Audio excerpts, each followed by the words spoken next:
هنبدأ فيلمنا مع هوجو واللي بيكون قاعد في المحاكمة بتاعته علشان عور واحد في وشه، بس بيطلع بغرامة لأنه أول مرة يعملها. وبنروح بعد كده لبابي، بنت من عيلة غنية جدا وبتكون بتجهز علشان تروح المدرسة، وفي طريقها بيشوفها هوجو بيعجب بيها، بس بابي بتبصله بقرف ومش بتديله أي اهتمام. وبتوصل للمدرسة وبتكون المدرسة بتاعتهم صعبة جدا وبتعمل اختبار مفاجئ وبتخلي واحد واحد يترجم جملة من الكتاب. وبيجي الدور على كاتينا صاحبة بابي، فبتساعدها بابي وبتبعت لها رسالة على التليفون علشان تغششها، بس بتمسكها المدرسة وبتحرج بابي قدام الفصل، فبتعتذر لها كاتينا على الموقف ده. وبعد كده بنشوف هوجو بيوصل للعصابة بتاعته وبيكونوا كلهم شلة بلطجية في بعض وبيعملوا اي حاجه تيجي في دماغهم. وفي الوقت ده بتكون بابي واختها بيجهزوا علشان رايحين حفله عيد ميلاد واحده صاحبتهم، بس بتوصل شله هوجو واللي بتبوظ اي حفله بيروحوها وبيسرقوا المحافظ من شنط الموجودين. وبيروح هوجو يتكلم مع بابي لما بيشوفها، بس بابي برضه مش بترد عليه وبتستحقره لانه شاب فاشل وصايع. فبيشوفهم حبيب بابي وبيروح يتكلم مع هوجو، بس هوجو بيطنشه وبيحاول يقرب من بابي، بس بابي بتدلق عليه العصير وبتبدا الخناقه. فبياخد هوجو بابي وبينزل بيها في حمام السباحة، بس بيهرب قبل ما الشرطة تيجي. وبتهرب بابي مع حبيبها، بس بتظهر عصابة هوجو وبتكسر العربية بتاعته وبيمسكوا هوجو وبيضربوا علشان هو اللي بلغ عنهم. بس بتيجي بابي علشان تنقذ حبيبها، بس بيسيبها وبيهرب. فبتضطر انها تروح مع هوجو، واول ما بيوصلها بتزعق لها امها وبتقول لها انها ما تقعدش مع الصيع زي هوجو. وبتركب العربية مع اختها واللي بتقول لها ان هوجو شاب وسيم وان البنات كلها بتحبه وانها تكون محظوظه لو ارتبطت بيه. وتاني يوم بتكون بابي خارجه من المدرسه مع كاتينا وبتلاقي هوجو واقف مستنيها مع صاحبه اللي بيكون مرتبط بكاتينا، وبيعرضوا عليهم انهم يتغدوا مع بعض. وبترفض بابي بس كاتينا بتوافق. وبيكون هوجو مش بيكلم ابوه وامه مش موجوده معاهم، وبيفتكر ايام ما كانت امه معاه وكان شاب متفوق ومحترم، بس في يوم بيتخانق مع صاحب امه واللي كانت بتخون ابوه معاه، وبيكون هو اللي كان رافع عليه دعوه في السجن. ومن ساعتها حياته اتدمرت وبقى صايع. وتاني يوم بتطلب كاتينا من بابي انها تقول لامها انها هتبات معاها علشان هتروح مع صاحب هوجو سباق الموتوسيكلات اللي هيتعمل بالليل. وبالليل بتتصل ام كاتينا ببابي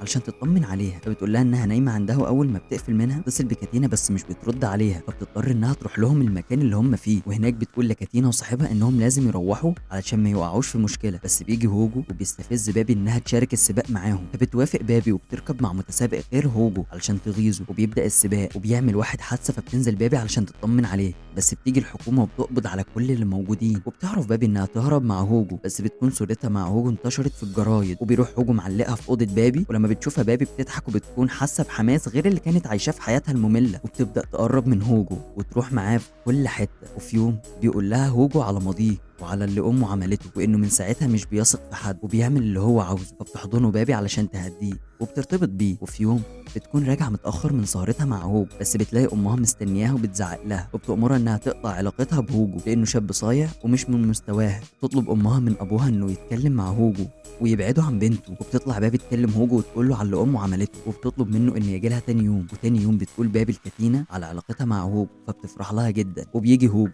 وبتركب وراه، وبتكون مدرستها شايفه اللي حصل. في يوم بتتخانق بابي مع صاحبه هوجو القديمه، وبيبان ان تصرفاتها شبه تصرفات وانها بتعمل اللي هي عاوزاه. ولما بيروح هوجو ابو بابي مستنيه في بيت اخوه وبياخده وبيتكلم معاه، بس بيكون مبسوط لما بيعرف ان هوجو بيحب بنته بجد وانها بتخليه شاب كويس، بس بيكون عارف ان امها مش هترضى بيه لان هوجو شاب صايع. ولما بيروح هوجو بيكون اخوه مستنيه وبينصحه انه يركز في شغله شويه وبلاش شغل العيال اللي بيعمله ده، بس هوجو بيخنقه وبيقول له انه مش عايز حياته تبقى ممله زي حياه اخوه وانه هيعمل اللي هو عاوزه وبس. وفي تاني يوم بتيجي الام بابي جواب استدعاء علشان مستوى بنتها قل وانها عملت نفسها عيانه علشان ما تخشش المدرسه وتتفسح مع هوجو. فبتيجي امها تاخدها وبتحبسها في البيت، بس برضه هوجو مش بيستسلم وبيخش لها من الشباك وبياخدها وبيخرجها. ولما بيعرف ان في مدرسه بتضايقها بيروح لها وبيقول لها انها تعامل بابي كويس، وبيخطف كلبتها علشان يضمن انها تعاملها كويس. وفي يوم بتكون بابي مع ابوها وبتقول له انها عاوزه تخرج مع كاتينا، بس امها منعاها، فبيوافق ابوها انها تخرج. ولما بتبص عليها من الشباك بيلاقيها مع هوجو، بس بيكون مبسوط علشان بنته مبسوطه. وفي يوم بتعزم بابي هوجو عندها في البيت، بس بيجي مع اصحابه بيدمروا البيت، وكمان بيسرق خاتم ام بابي الذهب. فبتطردهم من البيت وبتعرف انها لو عرفت تسيطر على هوجو مش هتعرف انها تتعامل مع اصحابه. فبتقرر بابي انها تتصل بيه وتنفصل عنه لان كلام امها صح. فبيتعصب هوجو جدا وبيطلع عصبيته على واحد صاحبه وبيضربه، وبعدين بيروح لبابي البيت وهو مجروح ومتعور. ولما بتشوفه بابي مش بتقدر تستحمل وبتعالج جروحه وبيرجعوا لبعض، بس بتشترط عليه انه يقطع علاقته مع اصحابه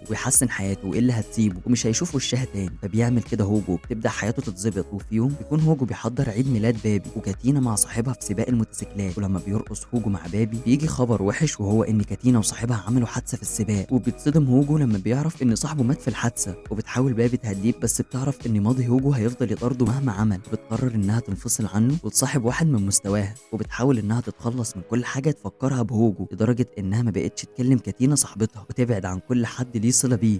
وبيكون هوجو متدمر نفسيا لغايه لما بيروح لباب البيت وبيلاقيها راكبه مع واحد العربيه، فبيتعصب جدا وبيقرر انه يركز في شغله وحياته. وبكده يبقى خلصنا فيلم النهارده. كان معاكم محمد نوب.